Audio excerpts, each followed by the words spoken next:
Dahil luto na yung pangkap niya, ilagay ko na yung prinito kong karne ng manok. Prinito ko muna para mawala yung lansa. Mekos-mekos. Maya, lagyan ko na ang sabaw.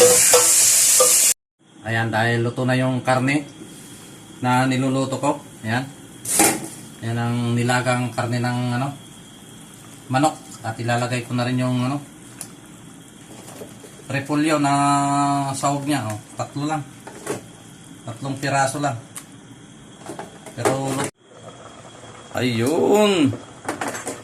Luto na ang aking nilagang karne ng manok. Oh, di ba? Oh, kumukulo-kulo na. Ang dami mga lodi, oh. Ayan.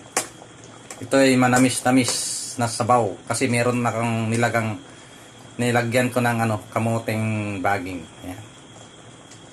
Di ba? Manamis-tamis to, mga lodi.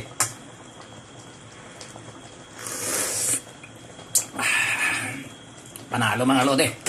Oh, di ba? Thanks for watching.